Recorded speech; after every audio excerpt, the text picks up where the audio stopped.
Texas executed death row inmate Steven Lawayne Nelson today for the 2011 murder of a pastor. Nelson was... It's hard at times, because you're waiting to be put to death. So that kind of breaks a little part of you every day. Kind of breaks you every day. And sometimes I have to catch myself,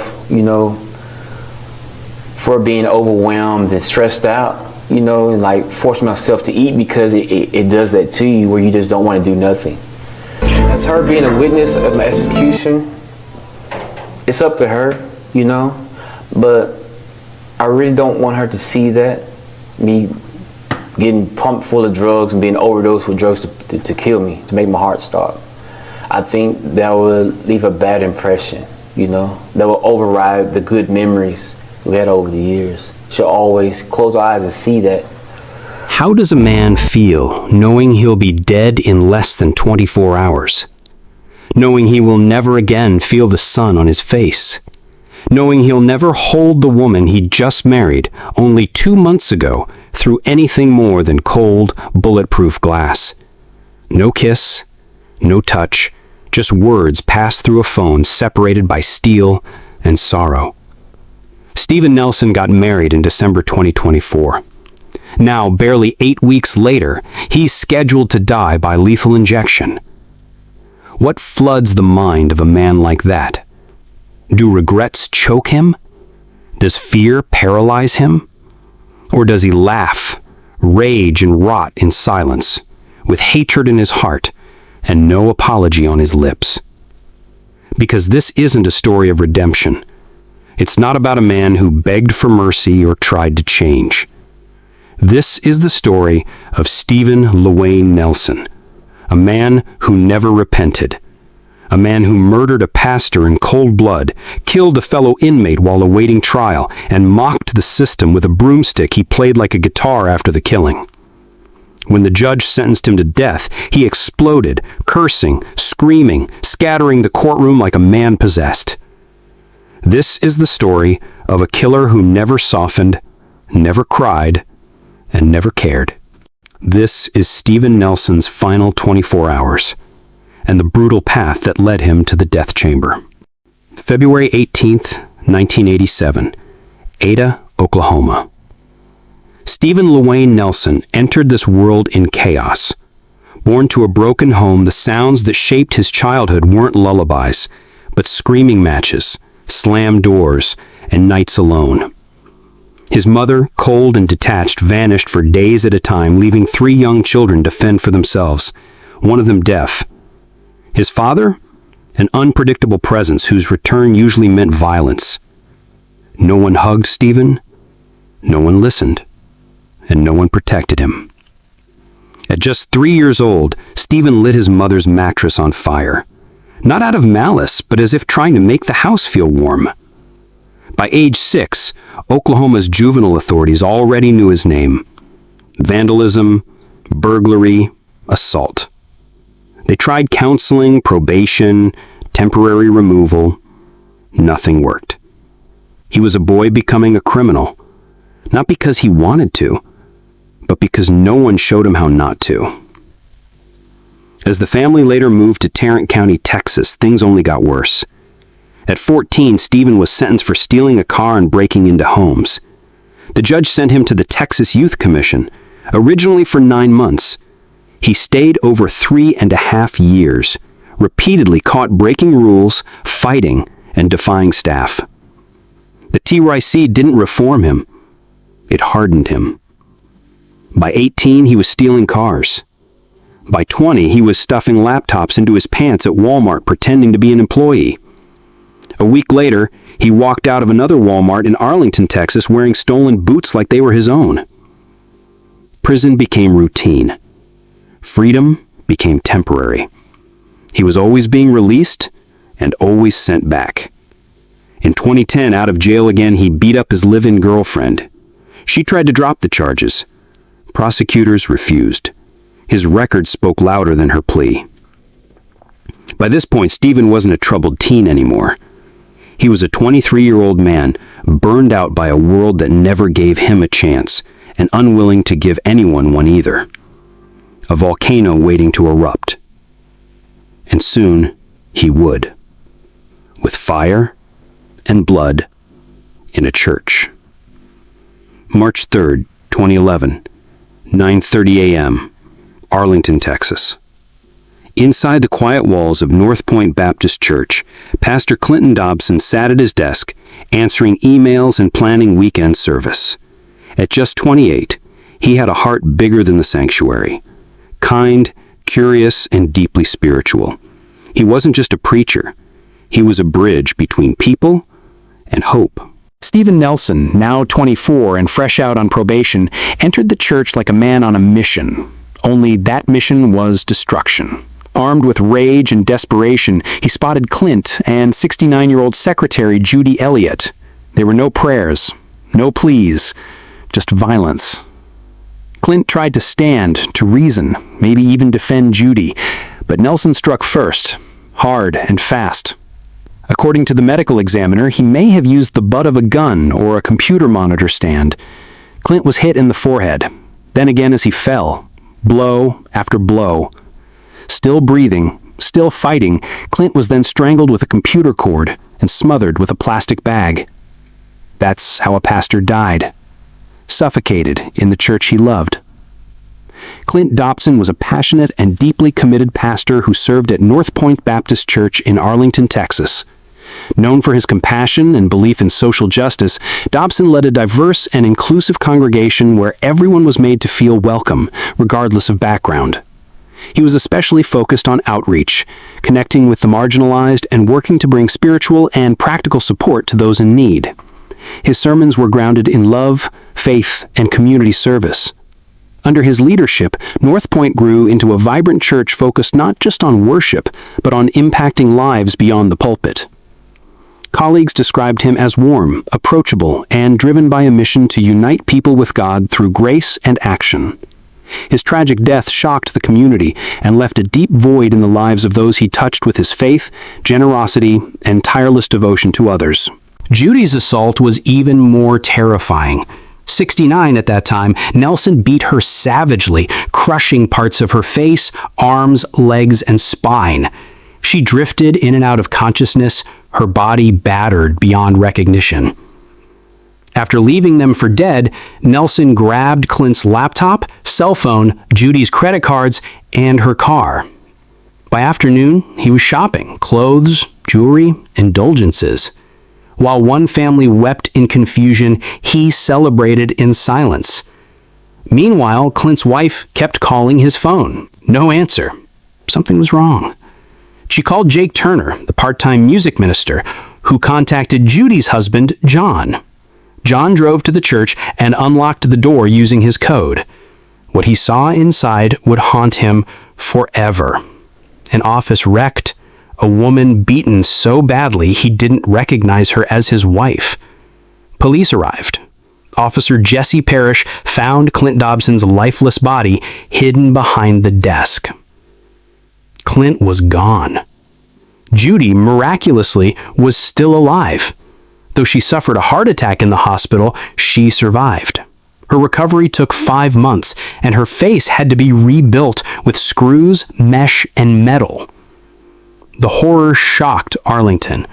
A church was no longer a safe place, and a man known for preaching love had just been killed in one of the most cold-blooded robberies in recent memory. Police quickly classified Pastor Clint Dobson's brutal killing as a murder, but it wasn't long before they found a suspect, someone already known to the justice system. Steven Nelson, just 24, had missed an appointment with his probation officer on the very same day the pastor was killed. That single violation triggered a warrant. But what police uncovered next turned the case from tragic to chilling. Inside Nelson's possession, investigators found items belonging to both Dobson and Judy Elliott, the beaten secretary who miraculously survived. There were bloodstains on Nelson's shoes, and forensic testing confirmed what detectives feared. The blood matched both victims. Even more damning, Nelson's fingerprints were recovered from the crime scene. The evidence wasn't just overwhelming, it was conclusive. Soon after, Nelson was formally charged with capital murder, a charge in Texas that brings only two possible sentences: life without parole or death.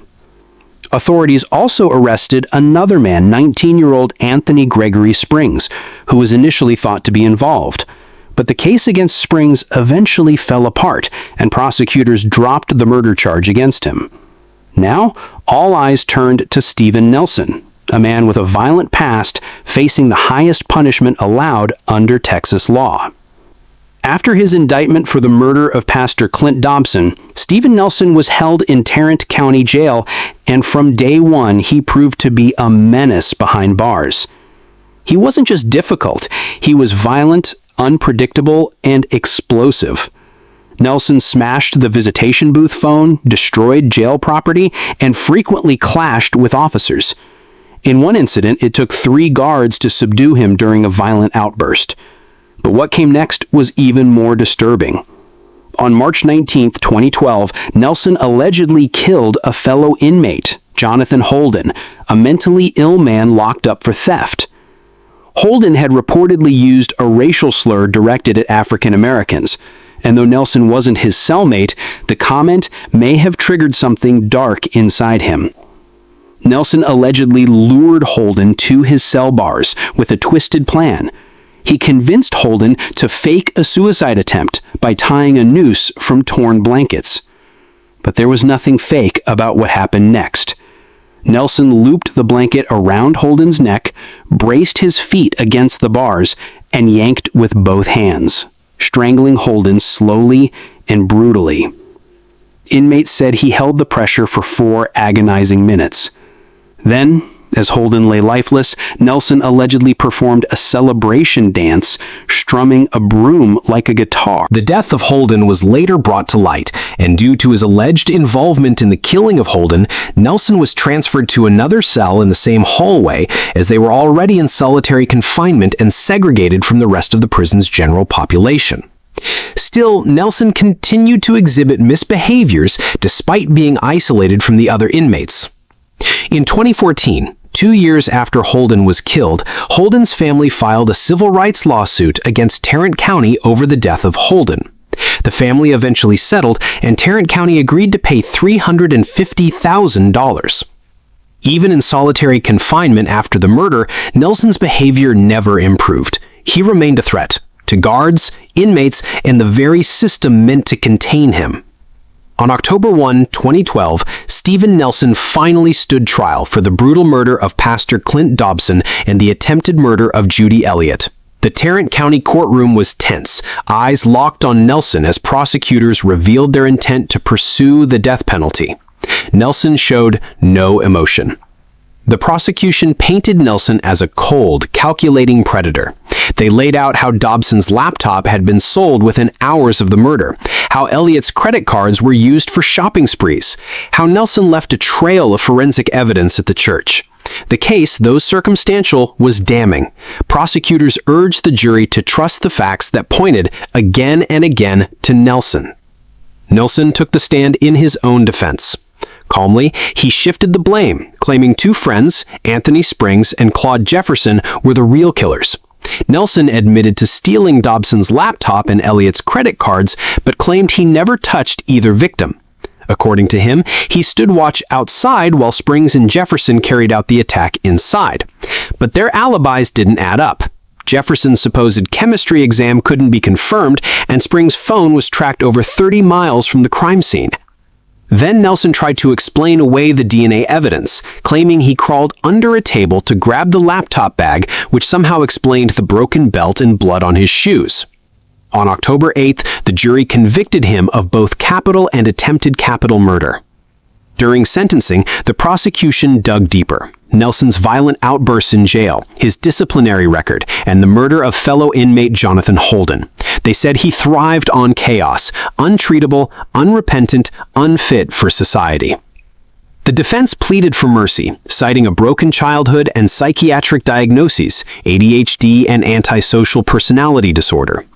But when Clint Dobson's family took the stand, everything became real. His widow spoke through tears. His father-in-law asked how someone could kill for a laptop and a credit card. On October 16th, the jury made their decision: death. Nelson, just 25, responded with fury. He smashed a courtroom sprinkler, flooding the floor with black liquid in a final act of defiance, just as he always had. After being sentenced to death in 2012, Steven Nelson was transferred to the Allen B. Polunsky unit, where Texas houses its most dangerous death row inmates. For over a decade, he remained confined in solitary, awaiting execution. But Nelson didn't go quietly. He filed multiple appeals, all of which were denied. On April 15, 2015, the Texas Court of Criminal Appeals dismissed his direct appeal. Then, on March 29, 2017, U.S. District Judge John H. McBride rejected another appeal. Nelson kept fighting, but by June 30, 2023, the court had denied him once more. At every turn, Nelson was met with the same answer: no relief. And as his legal options faded, so did any hope of escaping the needle. Despite claiming innocence, the system showed him no leniency, and by 2024, the state was preparing to carry out his execution. After spending nearly 12 years confined on Texas death row, Steven Lawayne Nelson's fate was sealed. The warrant set his execution date for February 5, 2025, making Nelson the first inmate scheduled to die in Texas that year. Over the next few months, momentum grew. Protests, pleas, and passionate debates unfolded across Texas. On November 15, 2024, a group of anti-death penalty advocates gathered in front of the Tarrant County Courthouse, holding signs and chanting for mercy. Their message was clear: Nelson deserved life, not death. A December 2024 report identified Nelson as one of 4 men scheduled for execution between February and April 2025. His name, once forgotten outside prison walls, was now back in headlines. But the attention wasn't one-sided. While activists like Dr. Jeff Hood urged compassion, drawing on Christian theology to argue that even the guilty should be spared, others firmly believed Nelson's execution was justice long overdue. Among them were members of Pastor Clint Dobson's church, NorthPointe Baptist, who had grieved deeply since 2011. Their former pastor, a man known for his warmth and social justice work, had been brutally murdered. For many in the congregation, the execution brought long-awaited closure. Their senior pastor, Dennis Wiles, had spoken on the issue as far back as 2012. Quote, "As the Bible teaches us, God has placed the civil authority in our midst so that innocent people can live in freedom without fear, and so that guilty offenders can be appropriately punished." Unquote. But as the execution drew closer, Nelson kept fighting. On January 28, 2025, his legal team submitted a final appeal to the Texas Court of Criminal Appeals. It was rejected. 2 days before his execution, Nelson granted an interview and maintained his innocence. He said, quote, "I didn't kill that man. I've made mistakes, but I didn't do this." Unquote. His lawyers rushed to the U.S. Supreme Court with a final petition. On the afternoon of February 5th, just hours before the scheduled execution, the High Court denied it. There were no more barriers, no more legal shields. That evening, Steven Nelson, now 37, was strapped to a gurney inside the Huntsville unit. At 6:38 p.m., the lethal drugs began flowing into his veins. 12 minutes later, he was pronounced dead. His final words were soft but clear. "I will always love you, no matter. Our love is uncontrollable. I'm at peace. I'm ready to be at home. Let's ride, Warden." In a statement released shortly after, Clint Dobson's family reflected on the loss. Quote, "Clint loved people, and he loved God. He was always excited by the opportunity to unite the two. A believer in social justice, he led a diverse congregation and worked to make sure that everyone felt comfortable and welcome at NorthPointe." Unquote. And with that, the long, painful chapter came to a close for the victim's family, for Nelson's loved ones, and for Texas. Following Steven Nelson's execution, public reactions were sharply divided, especially among U.S. Christians. Some denounced capital punishment as outdated and morally flawed, calling it an archaic, unethical system. Denominations like the United Methodist, Episcopal, and Roman Catholic churches reaffirmed their opposition. Still, most evangelical and mainline Protestant Christians, including Southern Baptists, continued to support executions. Even among Catholics, despite the Vatican's firm stance against the death penalty, a 2021 poll showed that a majority still supported it. The church of Pastor Clint Dobson, the man Nelson brutally murdered, also came under criticism for its silence on the case. In response, First Baptist Arlington senior pastor Dennis Wiles issued a statement declining to weigh in on capital punishment, saying his focus was on caring for the families affected. Judy Elliott, a survivor of the 2011 attack, died in 2024. Her son reportedly witnessed the execution in her honor. While the Elliott family said they had forgiven Nelson, they offered no public stance on his death sentence.